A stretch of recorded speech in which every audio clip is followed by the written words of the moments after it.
আসসালামু আলাইকুম প্রিয় দর্শক, স্বাগত জানাই ট্রমা ইনস্টিটিউটস নিয়মিত আয়োজন আমার শিক্ষাঙ্গন অনুষ্ঠানে। আপনাদের সাথে আমি আছি মোহাম্মদ সাইদ রহমান নীরব, সহকারী জনসংযোগ কর্মকর্তা ট্রমা সেন্টার মেডিকেল ইনস্টিটিউটস। আজকে আমরা কথা বলবো ডেঙ্গু প্রতিরোধে সচেতনতা ও করণীয় নিয়ে। এই বিষয়ে কথা বলার জন্য এই মুহূর্তে স্টুডিওতে উপস্থিত আছেন শ্যামলী ম্যাটসের প্রথম বর্ষের একজন শিক্ষার্থী। আমরা সরাসরি পরিচিত হয়ে নেব তার সাথে। কেমন আছেন? আলহামদুলিল্লাহ ভালো। দর্শকদের উদ্দেশ্যে আপনার পরিচয়টা দিবেন। আসসালামু আলাইকুম, আমার নাম জান্নাতুল ফেরদৌস মিম। আমি 24-25 শিক্ষাবর্ষের একজন শিক্ষার্থী। আপনার হোম ডিস্ট্রিক্ট কোথায়? ভোলা, আপনি কোন স্কুল থেকে পড়াশোনা করেছেন? দৌলত খান সরকারি বালিকা উচ্চ বিদ্যালয়। মিম, আপনাকে আমাদের অনুষ্ঠানে স্বাগত। প্রথমেই জানতে চাইবো ডেঙ্গু কিভাবে ছড়ায় এবং এর উপসর্গগুলো কি কি? ধন্যবাদ। ডেঙ্গু ছড়ায় এডিস মশার মাধ্যমে, যা মূলত দিনে কামড়ায়।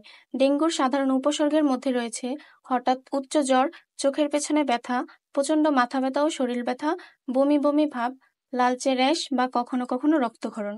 ডেঙ্গু প্রতিরোধে আমরা ঘর ও আশেপাশে কি ধরনের ব্যবস্থা নিতে পারি? প্রথমত, যে কোনো জমে থাকা পানি সরিয়ে ফেলতে হবে, যেমন ফুলের টব, পুরনো টায়ার, ডাবের খোসা, প্লাস্টিকের পাত্র ইত্যাদি। দ্বিতীয়ত, দিনে মশারি ব্যবহার করতে হবে, পুরো হাত পা ঢাকা পোশাক পরিধান করতে হবে এবং মশা নিরোধক ক্রিম বা স্প্রে ব্যবহার করা জরুরি। এছাড়া বাড়ির চারপাশ পরিষ্কার পরিচ্ছন্নতা রাখতে হবে এবং মশার প্রজনন স্থল ধ্বংস করতে হবে। ডেঙ্গু হলে কি করণীয়? ডেঙ্গু হলে প্রচুর পানি ও তরল খাবার খেতে হবে। শুধুমাত্র প্যারাসিটামল জাতীয় জ্বরের ওষুধ খাওয়া উচিত নয়। ব্যথানাশক ওষুধ খাওয়া বিপজ্জনক হতে পারে। যদি রক্তক্ষরণ, শ্বাসকষ্ট বা অতিরিক্ত দুর্বলতা দেখা দেয়, তাহলে দ্রুত হাসপাতালে নিতে হবে।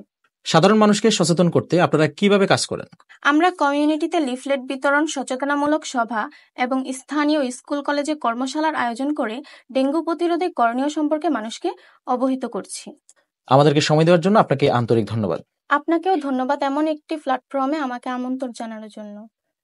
প্রিয় দর্শক, ডেঙ্গু প্রতিরোধে শুধু সরকারের দায়িত্ব নয়, এটা আমাদের সবার নাগরিক দায়িত্ব। নিজে সচেতন হই, পরিবার এবং আশেপাশের মানুষকে সচেতন করি। সবাইকে শ্যামলী ম্যাটসের সাথে থাকার জন্য আন্তরিক ধন্যবাদ। আজকের মতো এখানেই শেষ করছি। দেখা হবে পরবর্তী পর্বে। ততদিন ভালো থাকুন, সুস্থ থাকুন।